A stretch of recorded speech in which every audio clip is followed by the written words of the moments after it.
Hey everybody, this is Liz Davidson from Beyond Solitaire, and I'm here with Shannon from Chip Theory Games. How are you doing tonight, Shannon? I'm awesome. How are you? I'm doing great. And I'm very excited to be talking to you. As you know, I'm quite a fan of Chip Theory Games in general. So while we're waiting for questions, looks like the chat's already hopping, so I'm sure we'll get some soon. Awesome. Do you have a favorite Chip Theory game? Which of your children do you like the best? Well, I was a fan of Chip Theory Games before I started working here. So Too Many Bones was the game that kind of brought me into the community. From there, I started doing conventions with the team and then ended up coming on board. So I gotta go with Too Many Bones. So that was your gateway? Absolutely. A little bit of an obsession that turned into an awesome opportunity. That's awesome. So here's my question. Who knows the rules to Too Many Bones best right now among everybody on the team? Me. You. Do you know all the rules best? Yes.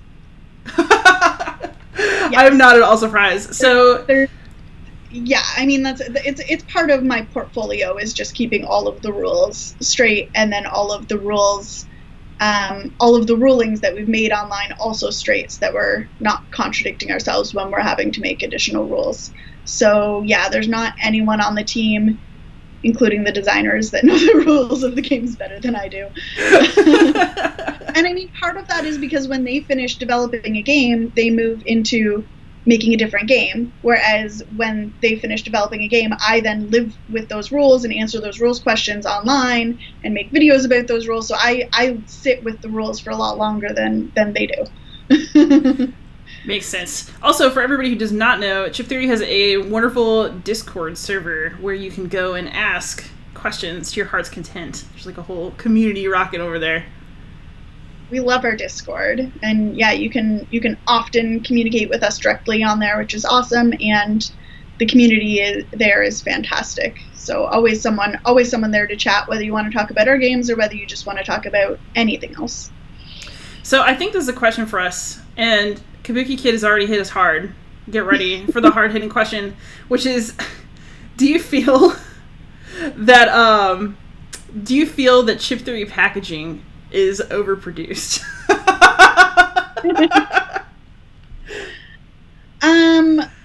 Like our games themselves, I don't like. We wouldn't. I think it's part of what sets us apart.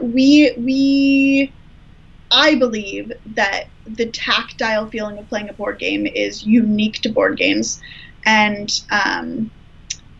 when I'm moving those bits around, moving a stack of chips, like there's a feeling to it, and there's nothing quite like that. So I don't feel like they're overproduced, because I feel like the tactile nature of our games is perfect for our games. Yeah, and I mean, you know, Chip Theory's hallmark is that you guys are a boutique press. You aren't putting your games into retail, and I feel like you have to make special games in order to survive that way, in a way. Yeah, I mean, we really try to put our whole heart into everything that we make. I think that while you could say that our components are really over the top, I think you could also say that the amount of gameplay content we throw in the box is also over the top. So it's not just a box of nice components that you're going to play a couple times and then put to the side. There's years of gameplay even just in the base box. So I think that the longevity of our games, because they're so long lasting, we want the components to last as well. That's fair. Fun fact, my webcam is currently on top of a bunch of Too Many Bones expansion boxes. That's awesome. And they are tall enough without the base game to go from the table to like face level. Alright, I'm looking for a question that was for you. Yes. So, Nick Wagner wants to know, Shannon, can we request rules clarification in real time during gameplay on your Discord channel? You can ask rule questions on our Discord channel. You will often get a response pretty quickly. If not from me, then from someone else in the chat who's very well versed. We have someone named George who knows the rules almost as well as I do, and he's in there quite often. I can't promise an immediate response for myself because I'm not just sitting on Discord all day. Sometimes I'm doing other things, but I try to pop in there as much as possible. If you at me, then there's a better chance that you're going to get a response from me, and I'll try to be as quick as I can. Awesome. All right, so actually this is a question that I really like, just because I haven't thought about this before, but now I'm like thinking of the possibilities. Why are chip theory games all waterproof? It's sort of a coincidence. Not like we didn't set out to say, okay, let's make this game waterproof. We, when they were like testing components, it just turned out that the stuff that they wanted to use ended up being that way. So, I mean, the chips are plastic. The neoprene is really good quality, so it's going to stand up to water. And then we like to put our cards and our reference sheets on PVC so that they last a long time as well. So it just kind of is it turns out that all that stuff is waterproof. It's not the reason we went with that stuff. Have you ever played a chip theory game by the water? I haven't played by the water, but I have played outdoors and not really had to worry about that. And I can't say that about a lot of other games. Now I'm like thinking of the poolside possibilities for like Hoplo battles or something next to the pool. All right, so Kabuki Kid wants to know, what is the game that you loved as a child, and what game got you into the modern hobby? Oh, good questions. As a kid, my family played a lot of board games. I had an uncle who had a really big board game collection. We played a lot of like card games, so I played a lot of euchre in high school. So I would say like in my teenage years, euchre was probably the game. And then getting into modern board games, I hate to be a cliche, but Catan. We played that hundreds of times in university, and then sort of branched into Seven Wonders, and then from there kind of bought like 30 games all at once, and it just kept exponentially getting larger. That's awesome. Yeah, I remember with my family when I was a kid, we played a lot of like traditional type stuff. Like we played Trivial Pursuit. There's this game called Facts and Five that's kind of like a Scattergories. I think it's an ancestor. I think it might have emerged earlier that we used to play. But, you know, my parents now are like super open to playing games. So, you know, even if it's like sequence, you know, they'll play it. I've taught them Diamonds in the past couple years. Oh, but nice, yeah. The person who exposed me to modern board games is actually, I think the first was probably my high school teacher for AP Euro, Mr. Whitehead. He, actually, I interviewed him for an upcoming episode of my podcast because we used to just play Axis and Allies. But now he's got kids playing, like, Stand and Deliver. And, like, not that one. What am I thinking? What's he got kids playing? It's, Here I Stand. That's the one. That's the standing I'm thinking about. Okay. So he's got these kids playing these GMT games as intro to, like, AP Euro history. It's stunning. I'm, like, really amazed by That's awesome. What he can do. But yeah, I rediscovered games with Catan and Magic the Gathering in, like, grad school. And I was done. Had a hobby. Oh, man. All right, so what is your favorite game that is not published by your company? Favorite non-chip theory game? Yeah, I'm gonna have to go with Battlestar Galactica. Ooh. I am a huge fan of the like secret trader mechanic. I think that they create really interesting like social experiences, and really like what I like about board games is they bring my friends together. So those kinds of games where we can just kind of have each other and try to mess with each other's games. I love that kind of thing. So like Dead of Winter is another one, but Battlestar Galactica in my book is the best one. So basically you like sort of hidden traitor, can I really trust my fellow players type games? Oh, I love that. Like Shadows over Camelot. Like anytime where you're like trying to figure out like what One Night Ultimate Werewolf is another one. Like any game where like within the structure you're trying to figure out who's trying to mess with it. I love it. You know what's so funny is that like I do not like social deduction games at all. They freak me out. I'm horrible at being the traitor. I'm just terrible at it. Like I'm a bad liar. Mm-hmm. Mm-hmm. So it's hard for me. Yeah. I think one of the reasons I like social gaming is it's like, well, no one can read me, so it's okay. To me, if there's like a structure to how to be the traitor, then I'm good. I'm not as big of a fan of games like Spyfall, Mm-hmm. where as the traitor you don't know anything. Right. That gives me a lot of anxiety to like try and be in that kind of traitor position. So that's one step too far for me. That makes sense. You know, the other thing Yeah. that's interesting about Spyfall, though, is it's really only as good as the other players. So when I've played Yeah. it with students in the past, sometimes it's really, really fun because the kids know how to ask super good questions. Other times, if you haven't gotten savvy to it yet, it is really a game that either ends too quickly or it's too vague and nobody jumps on the spy. But I think one of my favorite games ever, the location was school, and I was playing with a bunch of kids and another teacher, and I was like, how long have you been here? And he goes, longer than most. And I knew that he knew the location. But it doesn't always work out. If I could play Spyfall and guarantee I was never the spy, I would love that game. Like, I do really enjoy trying to deduce who the liar is. I just don't like being the spy in that kind of situation.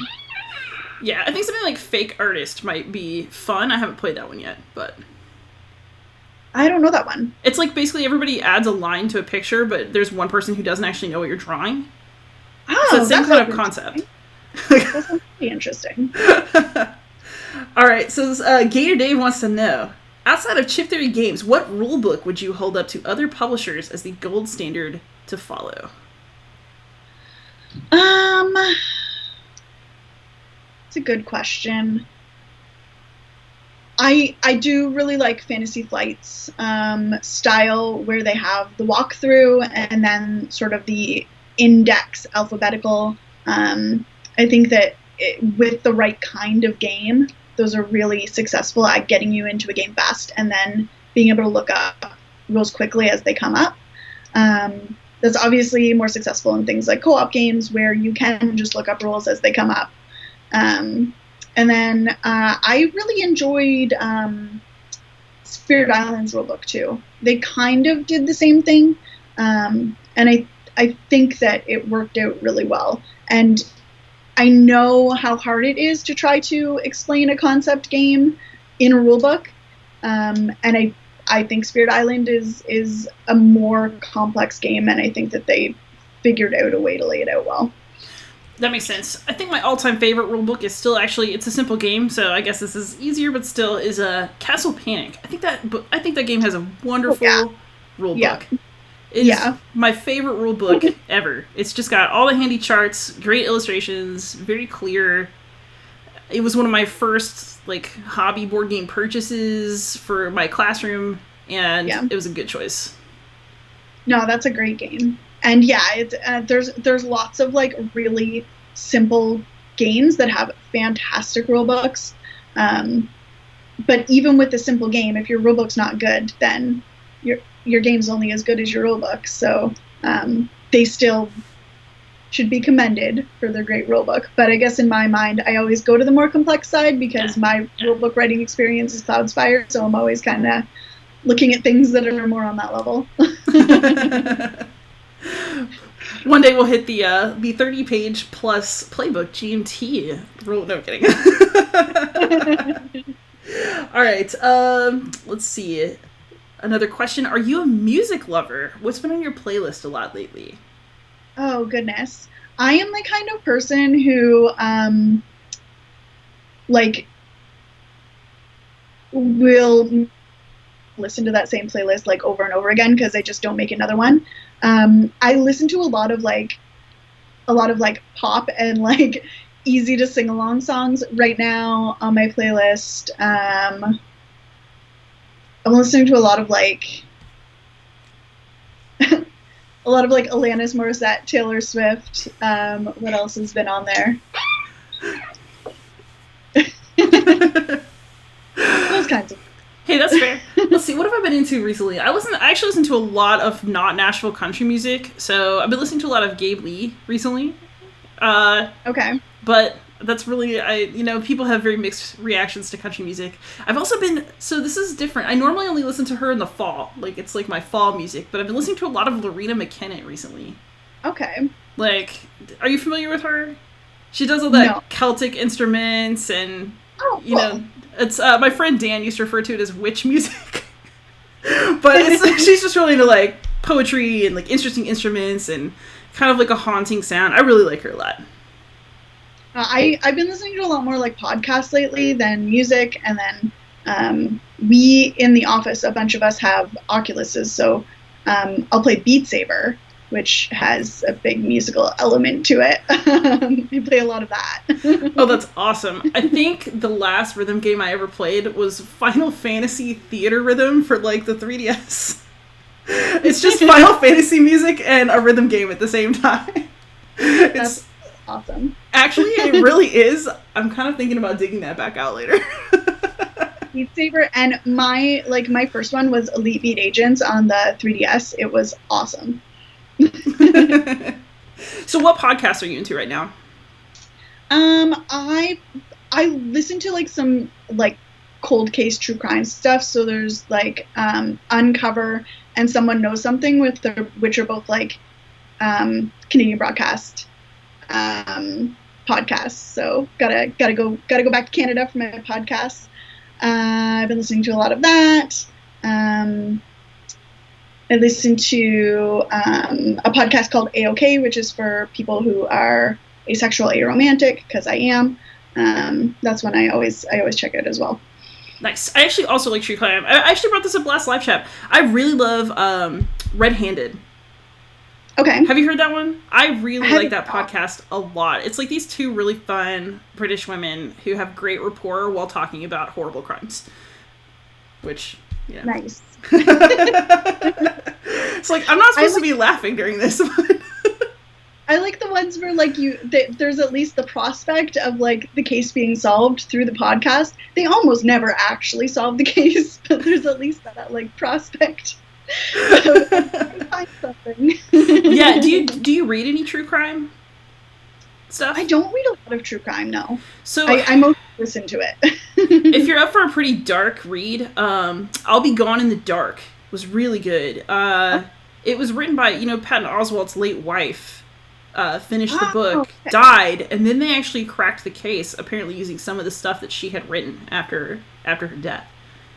Which, I mean, it's That's sort of an intense thing, but... Yeah, but that's cool. Oh, man. All right, so, let's see. Shannon, how often can or does a game's initial set of rules change over the game development process? And how far into development are rule changes common? They can change. The development of a game is a really, like, fluid thing. So there are games, like, in development right now that, like, I'm not even working on because they're still kind of in their infancy. The designers are still figuring them out. And in that stage, they can change, like, crazy, like giant mechanic swings and entire changes to how the game works. Once they get to the stage where I've started working, most of the changes are happening due to playtesting, due to just as you're trying to write a rulebook, you often find things that aren't going to work or things that could be streamlined better, and then we work on that.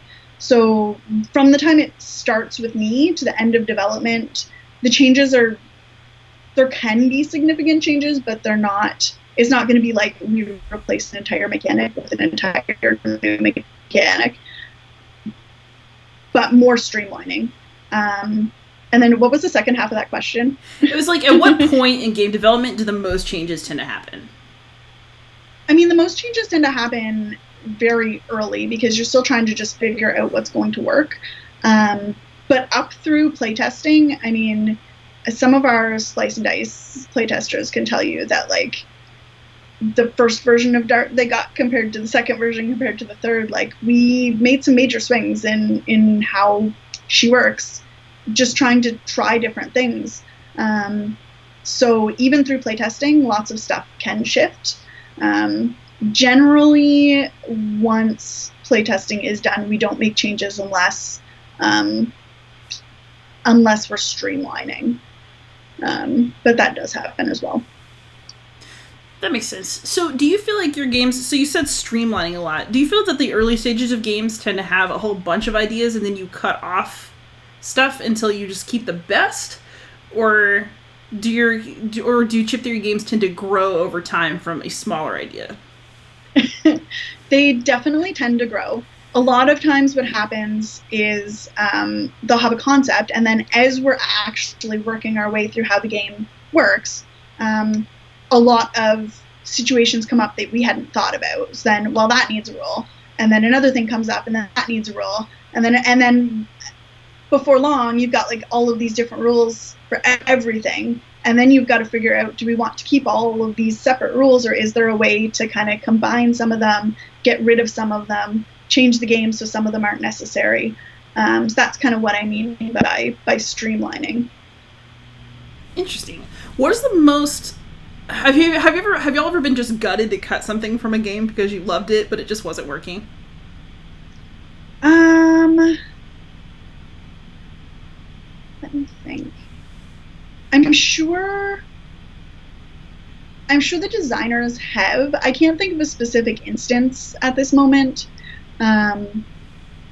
There's definitely times when, like, one of the designers has come up with something, and then as a collective we decide something else is better, and there's always going to be, like, because you came up with something and you think it's really cool that you don't want to give that up. But we do work really collaboratively here, so everyone's usually pretty good to, like, if the group consensus is that something needs to change, then that's kind of what we go with, and everyone's good with that. So that makes sense. Yeah. All right, so back off of games. I'm just taking all the questions. What is a good movie or TV show that you saw recently?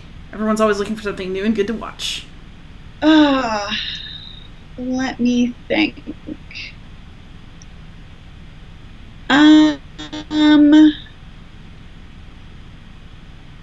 My most favorite thing I watched recently was the new season of Queer Eye. I love that show. If you haven't been watching it, you should, because it's just a bunch of people who try to make other people's lives better and try to make them feel better about themselves, and you always end up crying and being happy, and it's just lovely. You know, I actually have not been watching a lot of TV recently, but it's because I'm distracting myself in other ways. So because I've been on Zoom teaching all day up until the end of this past week, like, I haven't wanted to look at screens very much, to be real. Mm-hmm. So I've been doing jigsaw puzzles, which I actually really enjoy a lot more. Like, I used to love them, and then I didn't have any space, and now I've started doing them again. And then my aunt sent me this, like, I'd never even heard of this until this week. She sent me these things that are called diamond paintings. It's basically like cross-stitching, but without stitching. It's like a sticky pattern, and you, like, stick these tiny little beads on there to reflect the pattern. I've seen that. Is it, like... So you've done it? Yeah, it's this really weird, meditative, relaxing activity. I mean, it's not difficult. It's like, oh, see color, puts on color, like, on the thing. But I have definitely, like, fallen down the hole of just doing one. It's like you can't stop because you see the progress that you're making, and it's like, ooh, I could finish this. I could finish this part. I could do another color. I could totally get away with this. And then before you know it, you, like, I find it really, like, a mellowing thing, which works for me because I'm such a go person. Anything that makes me kind of focus and slow down is a good activity for me. Yeah. That sounds fun. I've seen those. I almost ordered, and I didn't because I hadn't actually seen it happen before, so I wasn't sure if it would actually be a worthwhile investment. But Now that you're endorsing it. Yeah, I'll send you a picture of what one looks like so you can decide for yourself. Oh man. So let's see. What else do I do in my search? I do a whole lot of like bullet journaling. Oh, cool. I like to plan. I went out and bought a whole bunch of like journaling stuff a couple years ago. I get like kind of obsessive about things, so I'm like, oh, I want to journal, and then I buy everything for it, and then you do it for like 2 months, and then I stop. Oh man. Oh, here's a question I want to know the answer to, which is, okay. Shannon, are those Chip Theory game water bottles on sale anywhere? The one that I have? Yeah, somebody's jealous of your swag. No, this is just a Rubbermaid water bottle with a decal that I put on it. So we can all make one. Yes. Yeah, if you, I have that is one of my hobbies is crafting a bit. I have a Cricut, which is like a die cut machine. So I make like decals and stuff like that. So I've always wanted to know how Cricuts work. I think they are so cool. I buy all kinds of other people's sticker kits all the time. That's awesome. It's super fun. Yeah. I did not know that we had this part of our lives in common. That's actually really awesome. All right, so somebody wants to know, what part of Canada are you from? So I'm originally from Ontario. I'm from Huron County, which is near London, Ontario. But I have also lived in Alberta, Manitoba, and British Columbia. So I've kind of been all over the place in Canada. That's awesome. So I don't know, do you know French also? No, we have to take French up until grade 9. So I took French until grade 9, and then I took Spanish for 3 years. I couldn't speak either of those languages anymore. I can, if I read some French, I can pick up some words, mostly just because everything in Canada is printed in English and French, so you kind of, by osmosis, you pick up some French because it's on every product you ever buy. Yeah, I was telling you this, I had to take, so I never took a French class. I literally took French for reading in grad school. They have books that don't teach you the actual language, they just teach you basically how to barrel through it in writing. And then I had to pass a French translation exam. So it was me and a dictionary in like an hour and an academic article. And I had to and I had to do that for German as well. So I can force my way through French. My spoken French is absolutely terrible. No, I can't speak French at all. And if I try, I will often just end up picking Spanish words instead. I get the two languages confused because it's been so long since I've learned either of them. Well, they are cousins, so brother and sister, really. All right, so, this is a good question. We can talk about gearlocks. So, Shannon, I'm ignorant to the world of too many bones. Gearlocks are the creatures with the wild ears. Do they have an elevated sense of hearing? Apparently their ears are distracting. I mean, probably. What would be the sense of having those large ears otherwise? I mean, a few of them are really good trackers, so they must have a good sense of hearing. Let's hope that the barred one does anyway, right? I mean, yeah, Stanza must. Maybe that's why her songs are so powerful, because their ears are all bigger, so they can kind of take in the power of her songs a little better. Right. Exactly. I'm just making up lore now on the fly. Do it. No one can contradict you now. It's canon. So, do you actually... So, that's a good question, actually. So, I know that Chip Theory games come with a whole lot of, like, fiction and flavor text and lore. Is this something that you're particularly into, or are you really the technical person for a Chip Theory game? I'm really the technical person. I don't write none of the lore is written by me. Even anytime we're trying to, like, write something witty or an intro to a section in a rulebook, I'm like, someone else, like, take this and jazz it up a bit, because I'm very much like a technical writer. My education's in human resources, I'm used to writing policy, and that translates really well to writing rules in a technical way. It doesn't translate as well to writing like story and jokes. But we have some other amazing writers on our team, so luckily my weakness is their strength, and we work together really well. That's good. Yeah, I mean, chip theory games are notable for that flavor text. It's something that I notice a lot every time I play. I'm actually really curious about, now that we know there's going to be some more Hoplo stuff. I wonder if that will also have more lore, because that's something that Hoplo really doesn't have a lot of. It doesn't, and we have been going into lore, and we do have a writer on staff, so it's an interesting idea. Oh man! All right, so here's a gaming question: what is your favorite game mechanic, and then what is your least favorite?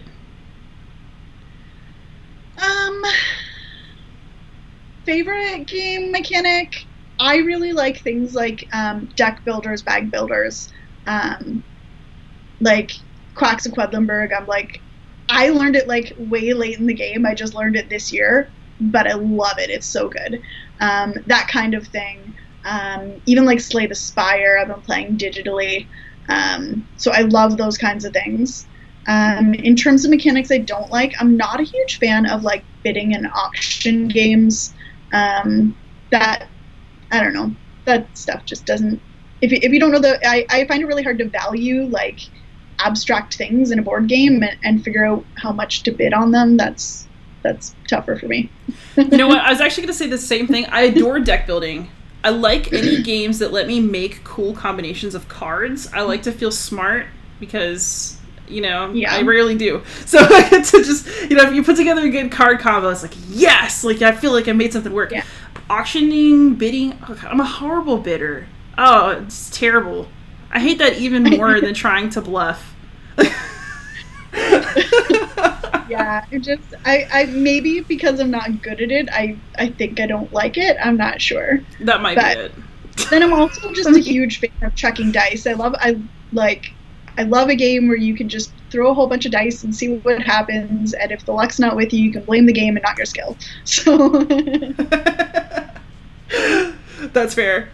Oh man, but yeah, I think bidding also for me makes me think too much of gambling, which is also something I'm terrible at. I've only actually gambled one time.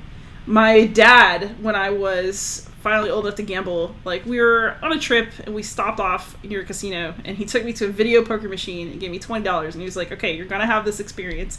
And I was like, "No." So I played video poker until I was up to $75, and I was like, "Okay, well I'm ahead for my gambling career. I'm done." And then I took my money and I bought us a steak dinner, and I have never gambled again. Well done. Well done. Oh man, my mom is a mean poker player though. She is so tricky. Like, well, my mom is very glamorous. Like, my mom and I look a lot alike, except that she is like super glam. She is gorgeous. She looks so stylish all the time, and people mistake that for airheadedness. But actually, my mom is super smart. So she'll sit at the poker table and be like, "Oh, ha ha ha ha," like, but actually, she's ready to get you. Don't bid against my mom. That's awesome. That's like her secret superpower. Man, she has many, but that is definitely one of them. All right, so Kabuki Kid wants to know, how many games are in your collection, and do you have some that you keep just for nostalgic reasons? Yes. I don't know my current game count. It's probably somewhere in the 200, 250 range. I've moved a lot over the last 5 years, so every time I've moved, I've had to cull a little bit, and then as I stay in put, it gets bigger again. So right now I'm at a shelf space again. Games I keep for nostalgic reason. I feel like I keep a lot of games for nostalgic reason. Like my copy of Catan hasn't been played in years, but I couldn't get rid of it if I wanted to. We wrote on some of the cards, like we did some customization. We started naming the sheep. That's so cute. So games like that, like it kind of introduced me to gaming. So that and Seven Wonders, I would never get rid of. I have a game called like Sharpshooters that I bought at an auction that I just remember playing with my family as a kid. So I've never played it since I reacquired it, but I keep that for nostalgic reasons. Oh, it's so sweet. I love it.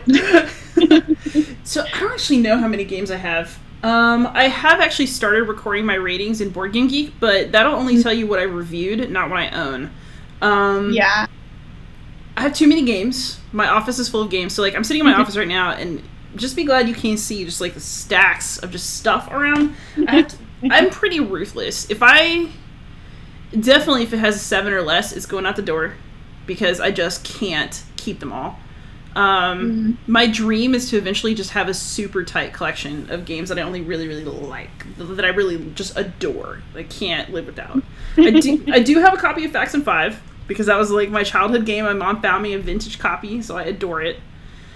And the only other nostalgic game that I have is it's like basically a family heirloom. I'm not really planning on having kids. Somebody's gonna fight over it when I die because my grandfather made me a chessboard.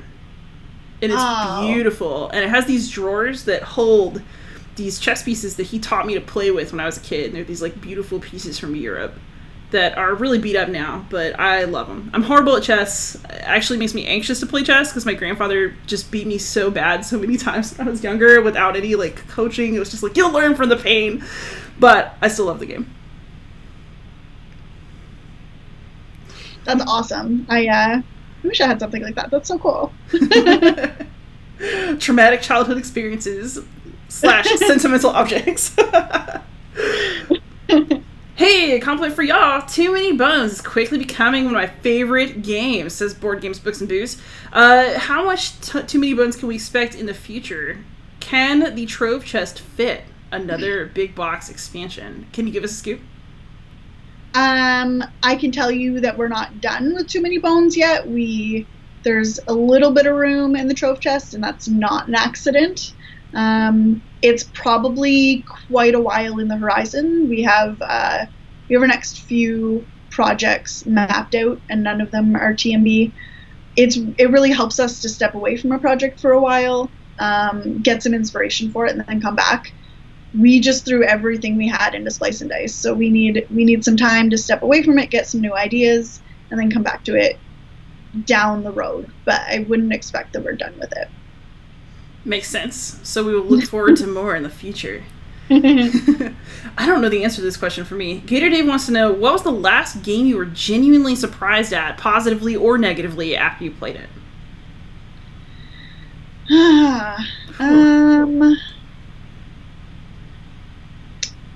Guerrilla marketing. I wasn't really expecting to like, and I really enjoyed it.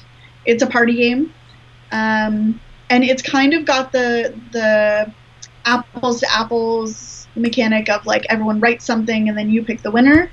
But what it does differently is it gives everyone kind of parameters. You get to write what your answers are. You're basically the premise is that you're a marketing firm, and so you might get a certain type of product. Say you get board games, and then you have to you'll roll dice, and everyone will write different like board game, but they'll be given like an acronym that they have to follow. And then when your book gets back to you, it's passed kind of telestration style. So when your book gets back to you, you'll then roll for the category that you have to choose. So you might get like least likely to cause an angry, like least likely to cause an argument, say. Like there will be like award categories, and then you pick the one based on that category. So it's not always just like the funniest or the most crude or whatever wins. It kind of defines for you the categories, and then you do another round where you're coming up with a slogan for the board game that won the last round. And it was like, it's really clever in that it follows that party game mechanic that we know so well, but I think it gives you enough agency that you can really be creative, and that the same stuff's not always going to win. So that really surprised me pleasantly. Nice. So I don't have a good answer to that question, But I will tell you this. Okay, so one of the reasons I like started talking to you and brought you on is that so I've been recently getting into Too Many Bones, and I did not. I mean, I knew I would like it, but I didn't know I was gonna like it this much. I really like it, and Hoplo is like one of my great loves of gaming, and now I'm like, am I going to like betray Hofflemakis in my heart for Too Many Bones? I don't know. I have to like. There's room. Do I have to choose? Thankfully, I don't have to choose. I get to have a whole collection of games, but yeah, it's interesting. Like I knew I would like it. It's just been kind of there. Like I kind of learned how to play it. I hadn't put the plays in, and now that I'm starting to like really spend time, it's like, oh, I really like this. So I mean, I can always be surprised, I guess, by how much I really like something. I'm not jaded yet. All right. So next question. Okay. Oh, it's just like favorite different kinds of genres of games. So, do you have a favorite Euro? Do you have a favorite thematic game? Do you have a favorite abstract game? And do you play any war games? I don't play any war games. Sorry. I know. You can just turn off the stream now. I have really hard time defining like favorites of things. I just like a lot of stuff, and sometimes I find it hard to pick like one favorite. But I will try because the question has been asked. So, what were the categories again? So, favorite Euro? Favorite Euro? I mean, let me think. I've really been enjoying, like, I played a couple of games of Bus, and I really enjoyed that. So I'll say favorite for the moment. Yeah, my favorites change, like, all the time, actually. I like so many different games. So I'll tell you what, I got to try A Feast for Odin shortly before COVID, and now I really want a copy because I'm itching to play it again. I think I might really like that one. It might be happening. Not yet. Do you have a favorite Ameritrash / thematic game? I don't know. I love so many. I mean, I've already told you my favorite CTG game. I've already told you my favorite Hidden Trader game, and I think that those kind of both would top that category, so. Yeah. Ooh, I don't know. I can't pick in there. Abstract. I don't know either. Like, I just like games. I don't even think about it like that. But war games, I highly recommend you try it. Just try at least one before you die. You know. Actually, for those of you who are going to watch the Dice Tower Summer Spectacular, I might have submitted a video to Tom today that was a whole bunch of people telling me what their favorite intro level war games are. So if you're curious, there's like a whole set of suggestions coming. Awesome. I'll have to check that out. Ooh, fantasy or sci-fi? And what's your favorite IP in your genre of choice? That's rough. That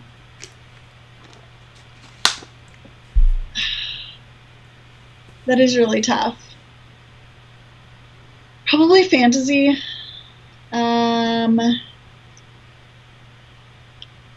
then my favorite IP. You know, I'm gonna switch. I'm gonna go with sci-fi because I really want to say Firefly for my favorite IP. Nice. I'm definitely a fantasy person. I like sci-fi better than I used to. I used to just kind of be like, and now I've really come to appreciate it. But I'm really a fantasy person. Like, put a dragon on it, I'm in. But you know, I don't know if I guess it's an IP at this point. I really love the Patrick Rothfuss books. Like, I love Name of the Wind. Okay. And so... you're giving me so many things that I now have to go check out. It's mutual. Firefly is a classic. I should watch that again. That was so good. All right. Yes. And here's a good question. Do you have an underrated game that you love and that you would like to champion some? A hidden gem that needs a spotlight?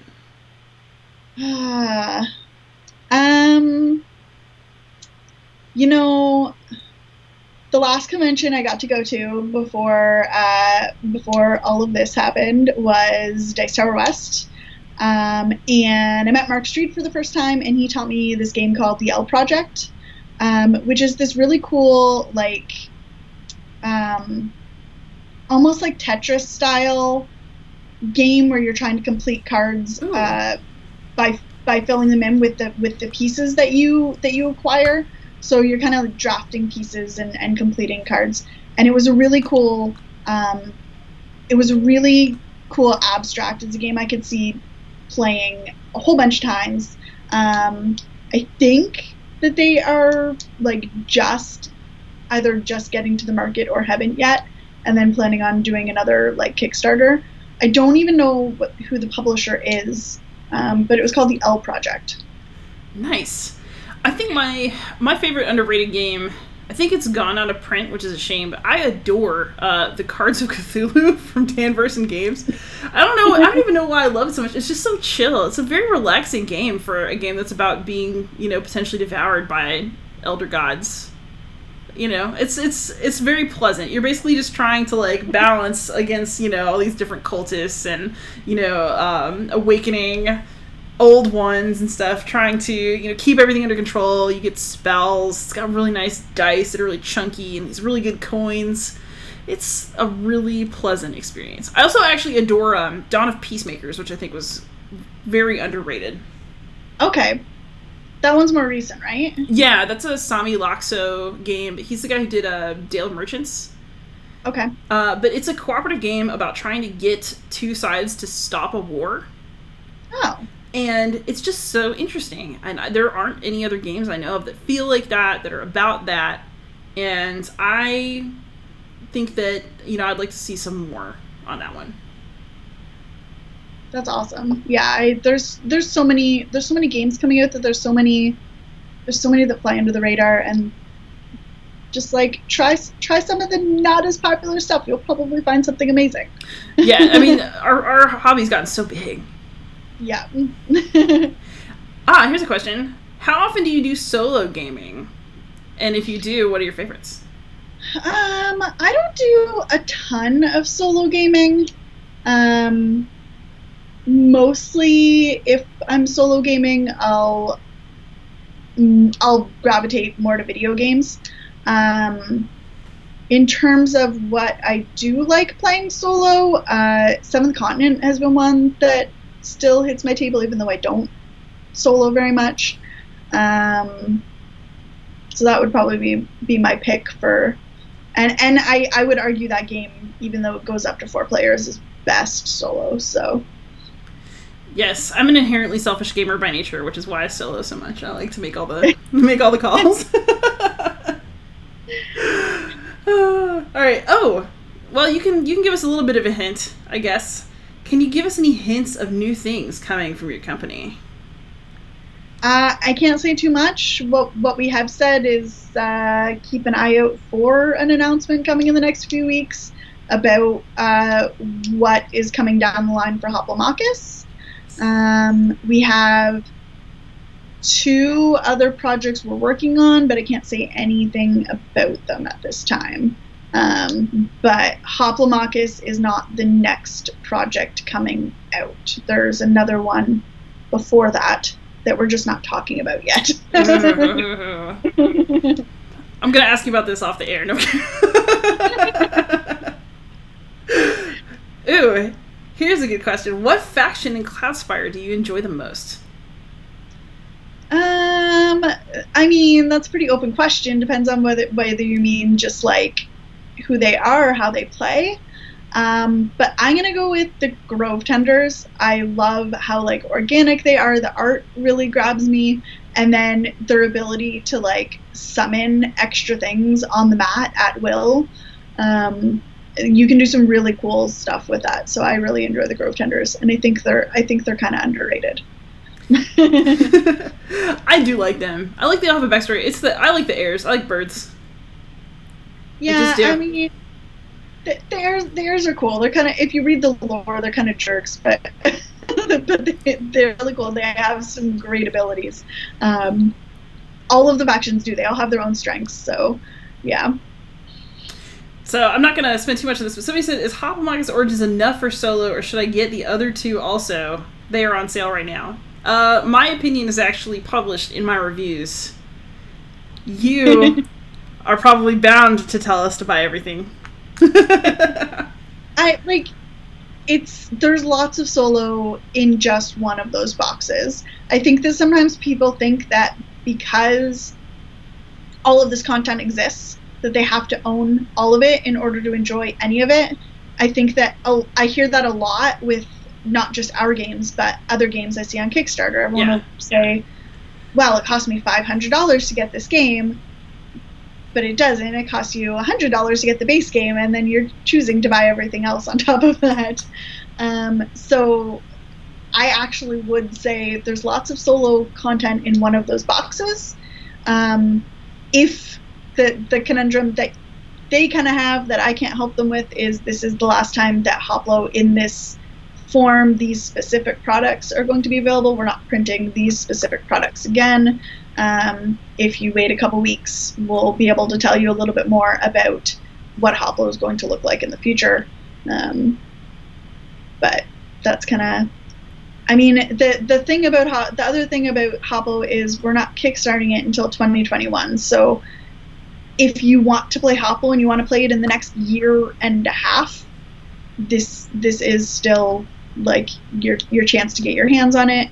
And hopefully you'll get your worth out of what you buy now in that year and a half, and then be okay with the fact that we'll put something else out. So, yeah, my official opinion on it is that Origins is good. It's actually not my favorite Hoplo. The solo challenges are cool. They will take up a lot of time. They are very challenging indeed, but I don't like being on the rails of like going up the challenge list as much as I like just grabbing a bad guy, grabbing a faction, and going to town, which is what the others offer. So, I mean, depending on the kind of gameplay experience you want, you get slightly different things. So, you know. For me, I'm like you. I just want to grab a game and go. Origins has kind of the building your team to try to defeat something, and I'm not. My game style personally, I'm not a huge game person who wants to like make a deck or make a team before I jump into a game. I just kind of want to start it. So those other Hoplos appeal to me personally as a solo player, but a lot of other people love the aspect of being able to draft their team and figure out what's going to win the solo trials rather than drawing units out of a bag and hoping for the best. So those are kind of the two experiences that you can get with Hoplo. Yeah, I will also say Origins is the most economically accessible, so if you don't have all the money in the world, get Origins, it'll be fine. You'll be okay. Alright, so let's see. Games of Fire wants to know, what would be your ideal vacation, and what game would you take with you? Ideal vacation? I've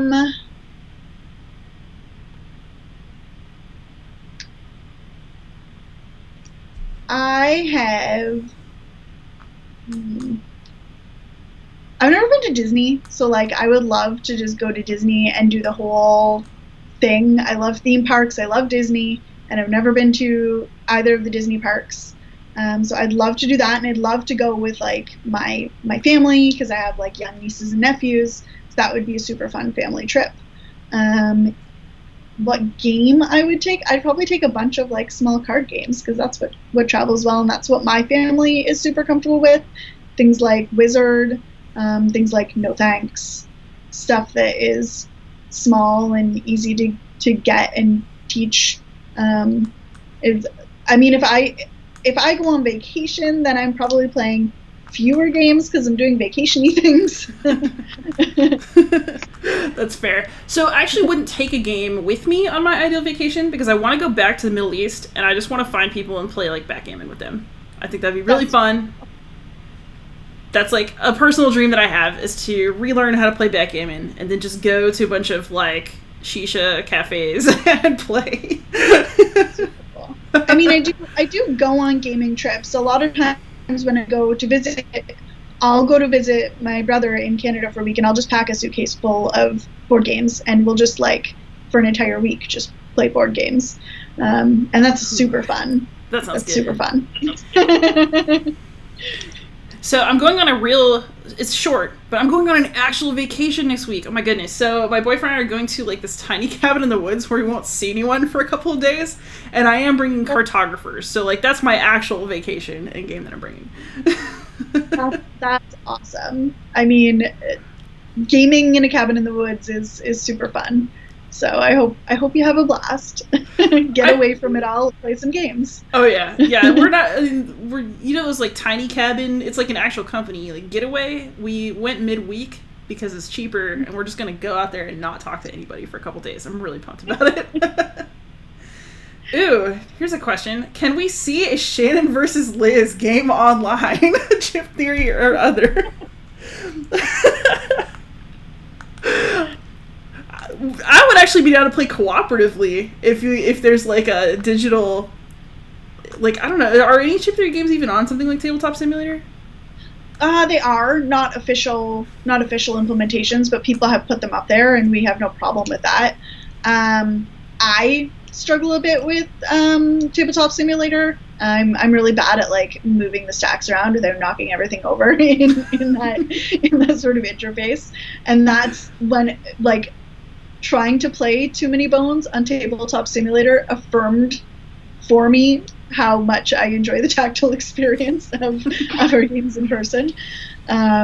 So yes, they exist on Tabletop Simulator. Perhaps we could give it a go. I don't know if I'm willing to like make a promise like that. Yeah, I'm horrible about playing online. We can talk about it afterwards. Somebody asked what's the best digital version of a board game, and I really don't know, because if I'm going to play a digital game, it'll probably be a video game. Yeah. Best digital version of a board game. I don't know. I don't play board games digitally much at all. I really enjoy playing board games in person. So I don't really play digital games at all.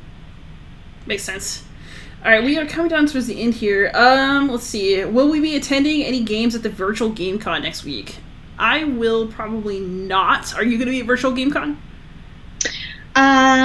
Unfortunately not. I might pop in and see what's happening. Chip Theory doesn't have anything going on there, mostly because most of our games right now are in between stock, so we don't have a lot to like advertise right now. We're out of stock on most of the things that we would be advertising.